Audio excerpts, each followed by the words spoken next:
In this video, we'll consider Maslow's hierarchy of needs. Now, this is the subject matter of several other videos on the course. But in this one, we want to take a more luxurious look at Maslow and the hierarchy of needs model. We want to look at some sort of expansions of the ideas and some implications associated with the ideas in the model. So see it as accompanying the other videos, and make sure you look at those in addition to this one. So let's look at what's entailed in Maslow's hierarchy of needs model. Well, Abraham Maslow introduced his framework of a hierarchy of needs in 1943 during his writing on the theory of human motivation. In fact, there were a couple of publications around this time. Towards the Psychology of Being was also published, and so on. But essentially, what came out of this period was this idea of a hierarchy of needs, and this could be linked to motivation. Maslow's theory implies that human motivation is driven by unsatisfied needs.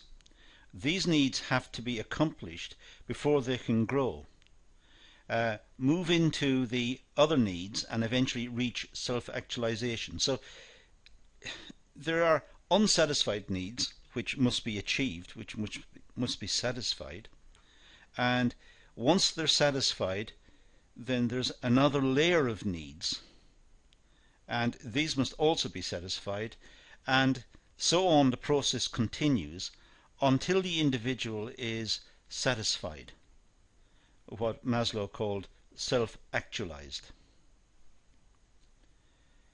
Maslow's framework is widely used amongst leaders and executive managers who look for different techniques for employee motivation. When we need to understand motivation, this is a very straightforward undertaking. We simply look at the basic needs that, say, workers have, and then there's a hierarchy above that. There are more sophisticated needs that sit one on top of the other until the worker has achieved what he or she really considers to be their desirable state. So in the meantime, the workers will be motivated to try to achieve the next level up. And in a sense, that's the essence of the model. So if we look at it in terms of the traditional presentation, which is essentially a pyramid or a triangle with one need sitting on top of the other, we'd start at the bottom with the physiological needs. And we'll talk about these in much more detail later on. But physiological needs essentially means that the well-being of the person is in place, that the person has water and sleep and food and rest and so on. And these are physiological requirements that we have as individuals, as a species. This is what we need to function. On top of this, we have safety needs. We don't want to run the risk of harm or be hurt within the environment. We don't also want to have insecurity in our lives if we can avoid it. So we try to satisfy our safety needs. And we also have a need to mix and to socialize. We are social creatures, so we have a need to fulfill this desire to meet others and to communicate with others, and it's a social requirement. We also like to, in a sense, demonstrate our capacity to perform certain functions and to have certain personality traits, and this is linked to our esteem needs. We have esteem needs which suggest that we want to have status within groups. We want to be recognized as important individuals or interesting individuals. And right at the top we have this idea of self-actualization. So we have this scale running from physiological right through to self-actualization. And this is the classic way in which we look at Maslow's hierarchy of needs. There are 5 particular categories here. You can count them going up from physiological to self-actualized. Um, you will see other presentations of Maslow's hierarchy of needs having, say, 7 particular divisions, or some might even present it with less. But essentially, the logic of having basic needs, having a layer of needs above it, and above that again, until finally we get to the stage where we are happy and contented and satisfied. And at which point, in a sense, we are not motivated. We are content with our lot in life. So let's look at it in a little more detail. Well, the types of needs. For a start, let's talk about the physiological needs. These are categorized by Maslow and as the basic needs necessary for survival. These needs include water, air, food, sleep. And in terms of the organization, this could be wages, it could be remuneration.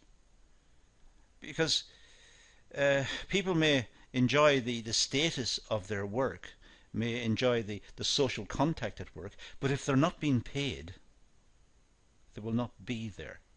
So it's in a sense the basic need.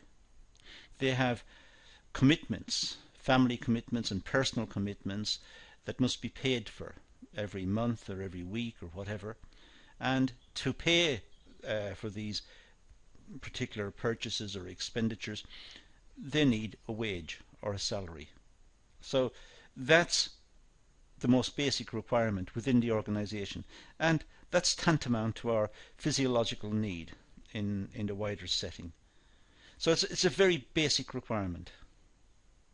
Then we have safety needs. These needs are important for an individual as they provide security for an individual's environment.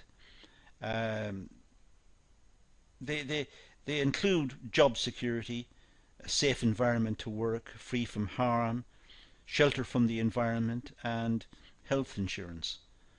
And by health insurance I mean that the situation in which the worker finds him or herself is safe, and the management of the organization have undertaken some scrutiny of the activities of the individual and the environment within which the individual is working, and try to make them safe. So safety needs can be job security, because we like to be able to think we're able to plan our lives and pay our bills and so on. Job security is important, that's a safety need. But also the physical safety, going to work. We don't expect to be injured while at work. So we expect the management to undertake a full review of safety issues at work and issues surrounding safety from machines and moving around the place of work and fire and risk and so on. So we have safety requirements, and these are very important. If they're not in place, then we're not interested so much in that particular work. If we find going to work hazardous, we'll be less inclined to work there. If the job is insecure, we may start looking for alternative employment. We're not committed to the organization. So we can see in terms of organizations and motivation here, the safety needs fitting on top of the physiological needs. The physiological needs in terms of organizational motivation is the need for wages. The safety need in terms of organizational motivation is job security and safety in employment. There are also social needs. As humans, we want to belong. We have this need for, as Maslow called it, love and affection. This need is less basic than physiological and safety needs. In an organizational context, it may include working in teams. It may involve simply contact with other employees. It may be the opportunity to sit with colleagues during break times from work and talk to them about their lives and about their interests, and it's social contact. So it's not as basic as the safety needs. These are extremely important, as indeed is the physiological needs.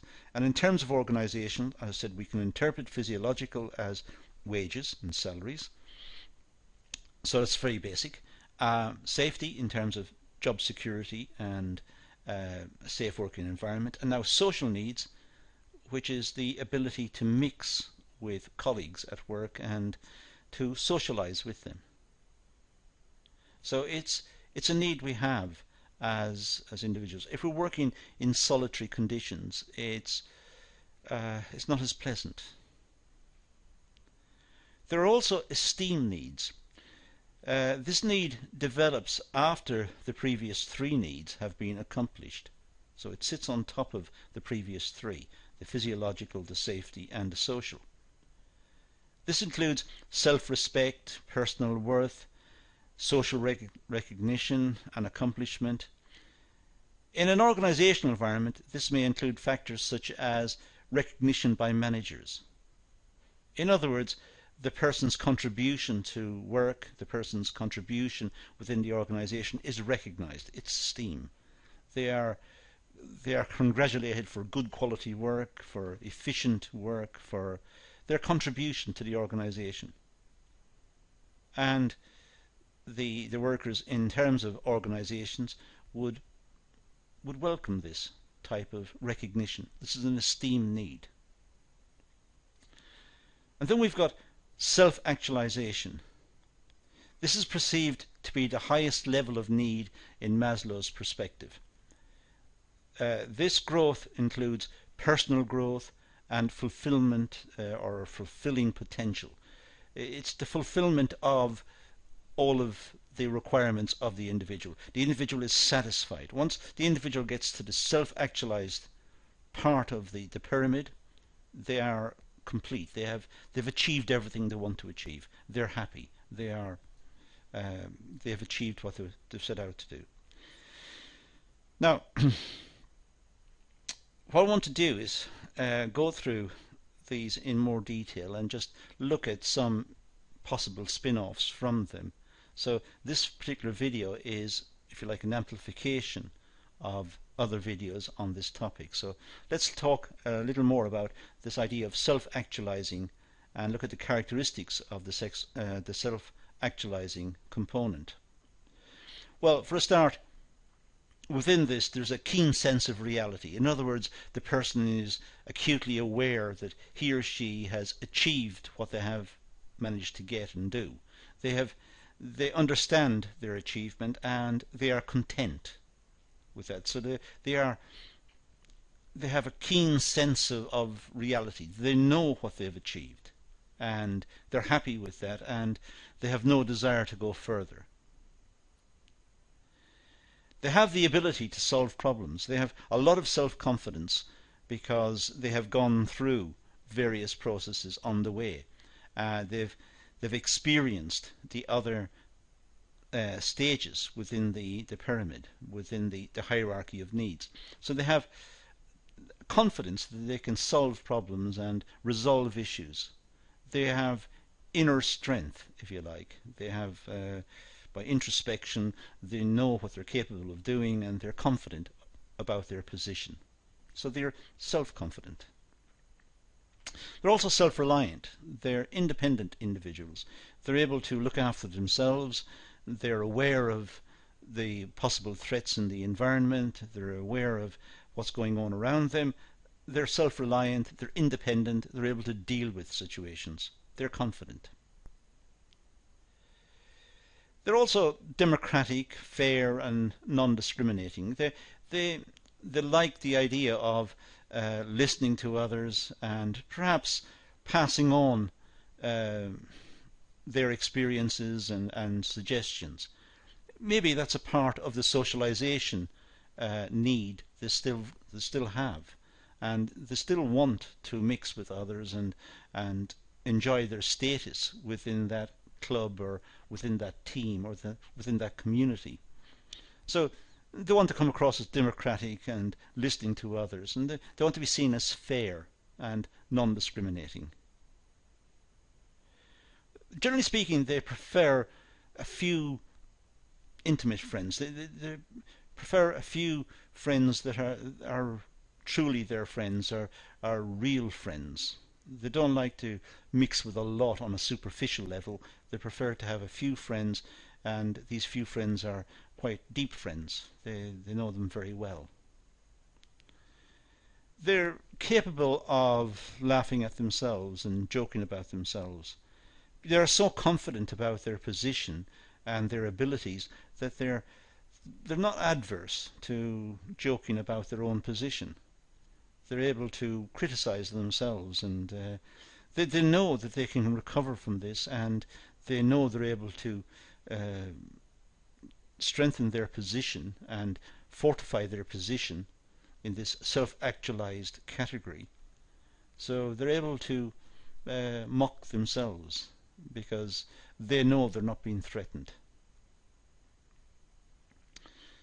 They're not afraid to be true to themselves. They know exactly where they've got to. They know what they've done in terms of their achievements, working their way up the pyramid, working up through the various levels of the hierarchy of needs. They know what they've done.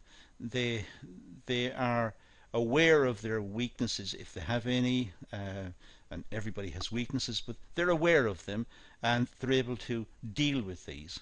So they have confidence, and back to number 3 again, they have a lot of self-confidence, so they're not afraid to own up to their weaknesses and deal with those. Generally speaking, they like to live an exciting and interesting lifestyle.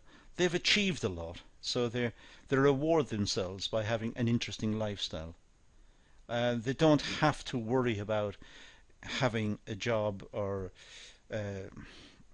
meeting the requirements of the job. They know they're able to do this confidently, so they're able to take their free time and develop interesting lifestyles and be a little more exciting and a bit more rewarding towards themselves, because their achievements enable them to do this. They are innovative. They will look at new opportunities, and they'll look at new processes and new ways of working, and they will be innovative.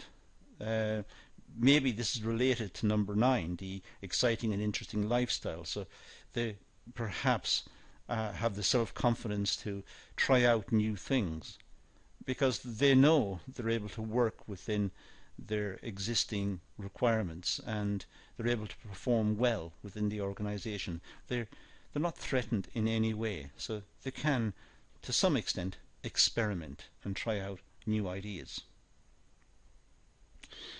Their personality has been developed through the self-confidence they've got from their position, from their experiences and what they've achieved and what they've done, and this enables them to influence others.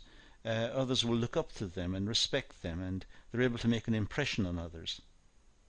So the self-actualizing characteristics means a very confident individual who has achieved a lot and has worked his or her way up through the various needs, understands the various needs, and has enabled him or her to, if you like, tick the box. They have achieved those various needs on the way up to the self-actualized position.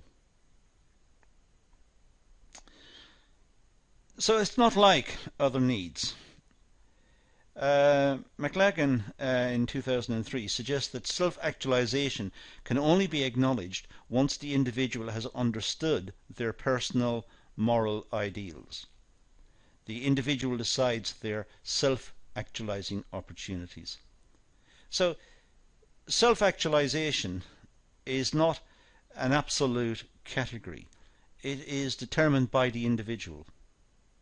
So some people may be self-actualized at a different level to others. Some people may be content and happy at different levels of achievement. So not everybody goes to the same level. Some people will have ambitions to just carry on and achieve more and more. Other people will sit back and be happy with their position and what they've achieved. So it's not an absolute standard. It's one that's determined by the individuals. Management tried to provide different experiences for employees to reach self-actualization. However, it has limited effect on employee motivation level.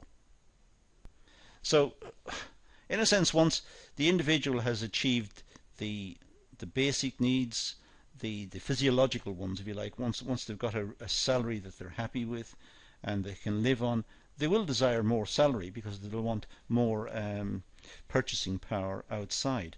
But once the safety needs are in place and once they have a social framework at work, they may be quite happy with that and will be content to work under those conditions. Others may require esteem and recognition and promotion. That is what drives them. And yet again, there will be others who will get to the stage where they want all of those different levels, and they want a sense of confidence that they have achieved this. But it will vary from individual to individual. Some will be happy to have achieved perhaps the basic needs, having a reasonable salary, having security of employment, and have some social framework at work, and perhaps be quite happy with that. Others will want to go on for recognition and more status and so on. Properties of the framework. Well, once a need has been satisfied, it no longer remains a motivator. So once a need is achieved, then that's not what's motivating the individual. They move to the next level. So once physiological needs are met, then they will move to safety needs to try and secure their position. So that becomes the motivator. But right at the very start, the motivation is to perhaps get a job with a good salary. That's the motivator. That's what brings the individual into action. But having achieved the salary, then they will want perhaps to secure it. They may always refer back to salary and want more. So there is a loop back to try and improve it. But they may want to improve that further up the hierarchy. For example, with esteem needs. Esteem needs mean they've been recognized for their contribution, and that may feed back to more salary. So there's more recognition of their contribution.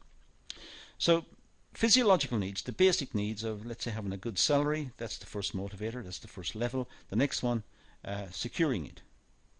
And they have moved to that being a motivator.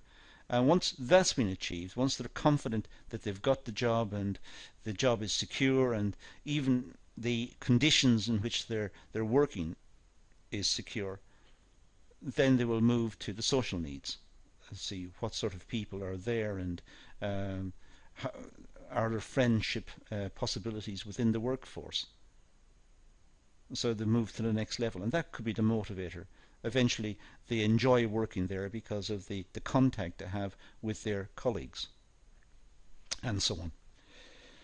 Each need in the hierarchy has to be satisfied to allow the next need to be an effective motivator. So once a need is satisfied, then the next one comes into play. That becomes the next motivator. So the individual moves up to the next need.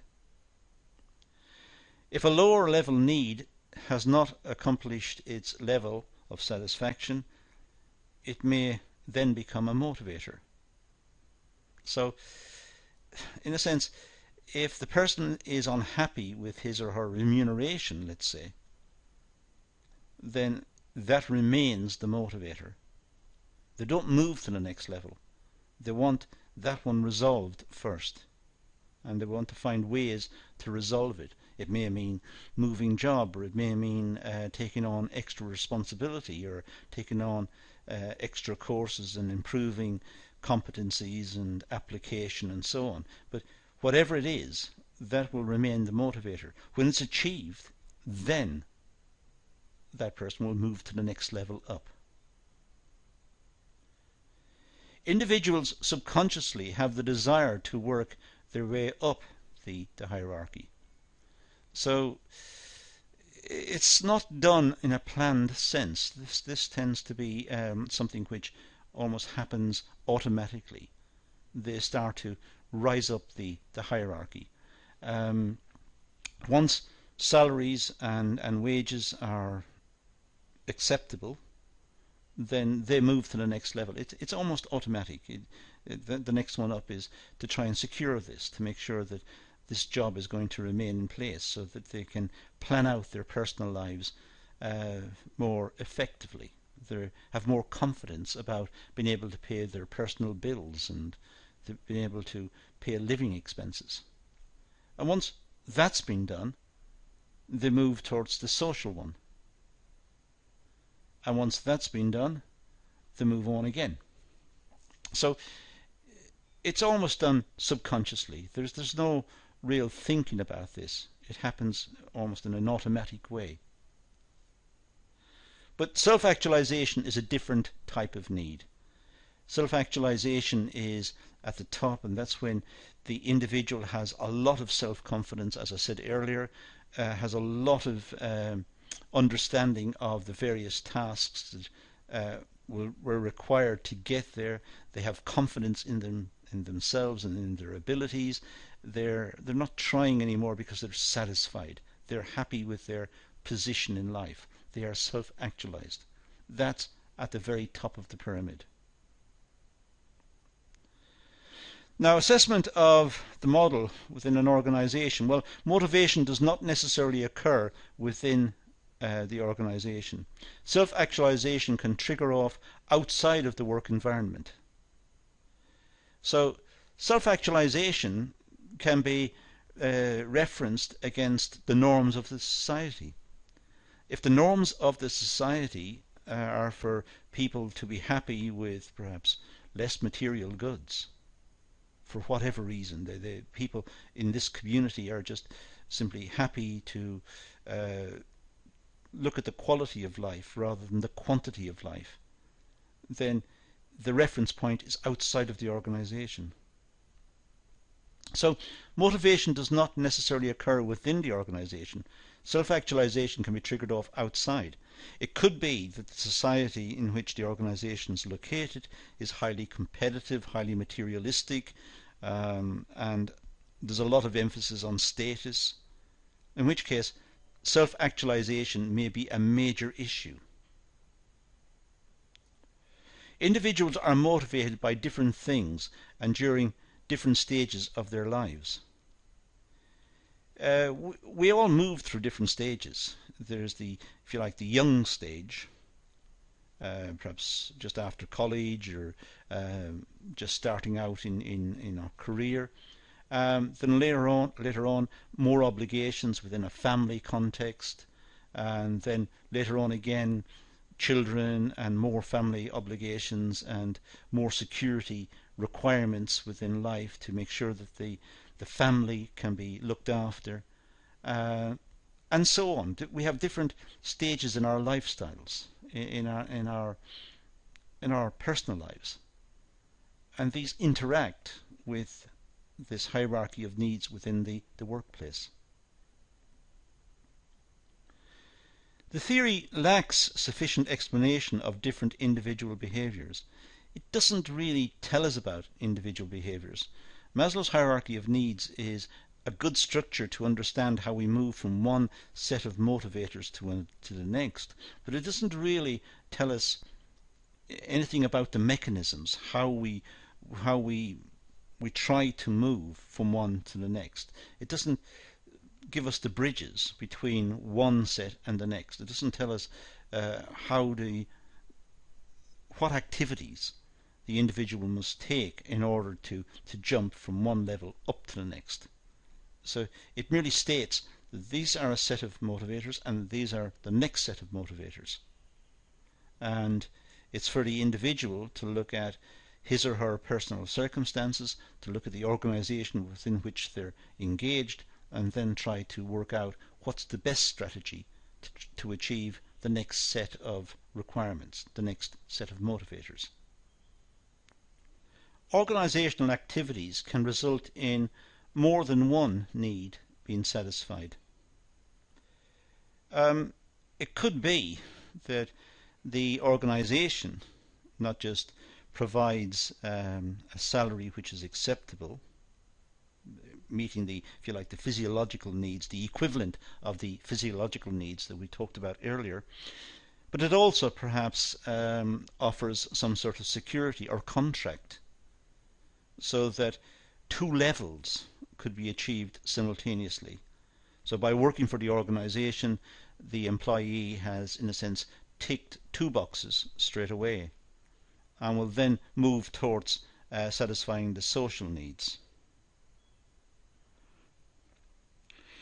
Individuals may attach different values to each need. It may be the case that the individuals will look at, for example, security as very important. So they're prepared to accept less remuneration, but in compensation they must have more security. It may also be the case that some individuals will want to value the social context and perhaps are not so interested in promotion over and above that. They're not so interested in the esteem needs as passed on by the organisation in terms of quality of work. They may be more interested in the esteem needs in the context of their social mixing with the other members of the organisation. So different levels within the hierarchy of needs may be appraised differently by individuals and have different status assigned to each level by the individuals. Some individuals may value one and not so much value the other, for example. So they're not all equally important. It does vary from individual to individual. Now let's look at Maslow's theory from a management perspective. First of all, the physiological needs. Well, wages must satisfy employees' basic need to survive. And employees must also have sufficient breaks. In other words, the work can not be continuous. The work it should recognize that they're humans and then will need a break. They need an opportunity to relax and regain their composure and regain their strength. So the physiological needs of work must be recognized by management. The effort that the employees are expending within the workplace must be recognized, and wages must compensate them. They must enable them to survive, to live, to pay for accommodation and food and shelter and clothing and so on. But it must also enable them to function in terms of their own physiological requirements. They must have breaks from the work. They must have an opportunity to have a drink and to rest and to regain their strength, as I said. Safety needs. Well, employees are working in a safe environment. They need to work in a safe environment. They need to have job security and perhaps some additional benefits, perhaps healthcare benefits or insurance, or knowledge that if they're ill or away from the workplace they will still receive some remuneration. So they need to have some sort of safety factored in, and management, if they supply this, will be seen as more cooperative with the workers. There will be more loyalty on the part of the workers, and one of the needs within the hierarchy will be checked. It'll be completed. So these are the first two that management need to recognize. But the management should then move on to looking at providing a friendly environment and a sense of belonging, a sense of trust in the individual, and a sense of belonging that the individual is valued and respected for his or her contribution to the organization. Esteem needs can also be mentioned here, because employees feel valued perhaps by recognizing their achievements. They feel valued by the organization. The organization recognize what the employees have done, what their achievements are, and they have congratulated them and thanked them and perhaps given them some reward, a bonus perhaps. And they feel that they have some esteem within the organization. And self-actualization will provide employees the opportunity to reach their full potential, keep employees motivated by providing them with appropriate challenges to accompany their needs. So the organization is recognizing that some individuals will have will want a more challenging existence. They will want to problem solve. They want to show their individual talents. They want to achieve. They want to be recognized for what they've done. They have this desire to constantly, in a sense, evolve within the job. And management should really be able to accommodate this by allowing the workers who have the skills and the abilities to do this to rise up and perhaps become managers or line managers or departmental managers, whatever. But they're able to rise up through the organization and gain the confidence to complete the tasks that are expected of them and be recognized for having those abilities. In this case, they become self-actualized. Now, concerns with the Maslow hierarchy. Well, some needs have an adverse effect. For example, the need to socialize may result in different behaviors from different individuals. It could be the need to socialize jeopardizes productivity, or it could be the need to socialize perhaps may lead to conflicts and disagreements within the workplace, which could be adverse. So the fact that there is the opportunity to socialize is perhaps desirable, but there are risks associated with it also. And individual behavior tends to react to more than one need. Sometimes the workers will want better salaries, better wages, but they will also want security, and that'll come as a package. The two will come as one requirement.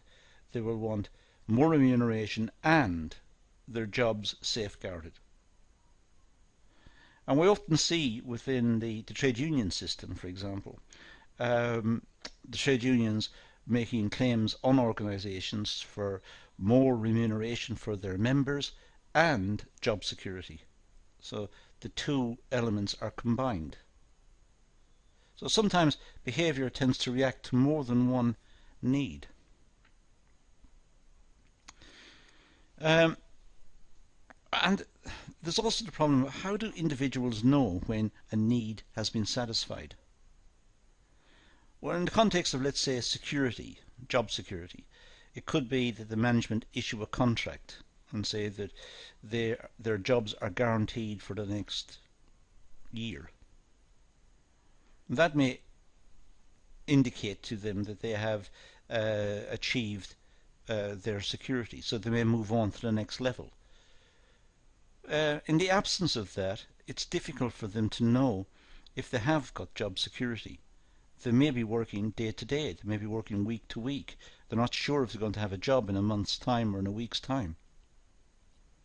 It's difficult for them to know how secure their jobs are. And likewise with this, the social need. How does the individual measure this? It's presumably done by introspection, by thinking that the place they work is an enjoyable place. It's one that's nice to go and work there because they've got friends there. But only the individuals can gauge that.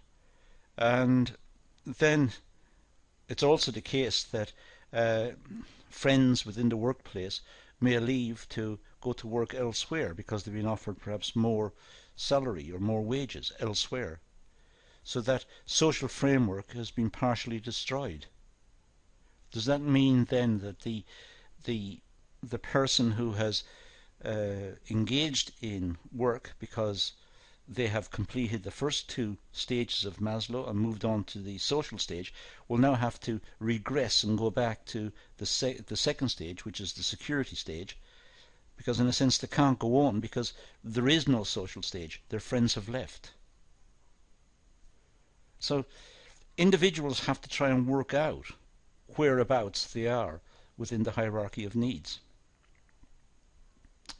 The model does not address the behavior of a wide range of individuals.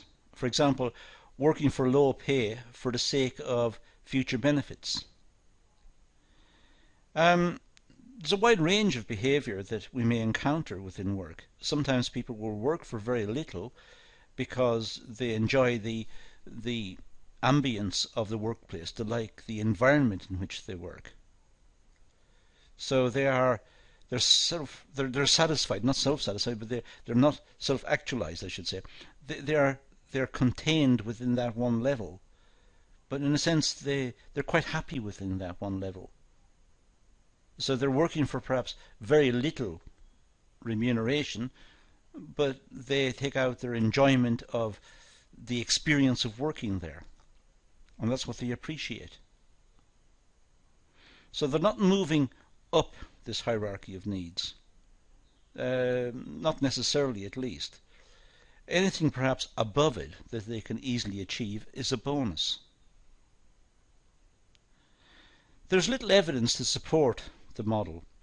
Maslow undertook his research amongst the middle class communities in the UK and the USA, but there hasn't really been tested. It's not really an empirical model, one that is subjected to testing, and in a sense some of the other motivational models have eaten into its territory. They have offered alternative explanations, and some of those other models have become highly respected within this area. Maslow's theory has been greatly acknowledged amongst many managers in finding ways to motivate their employees. Having said that, it's a very simple, straightforward model. We can see it in terms of our 5 steps, and movement to the next level means the completion of the previous level, and so on. So it's a very straightforward model to understand, and clearly the issues addressed can be recognized within the working environment.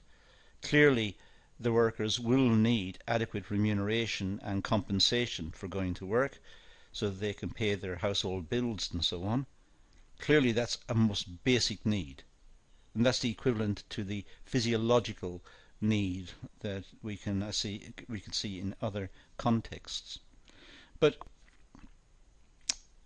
it's not really an empirical model, as I said earlier.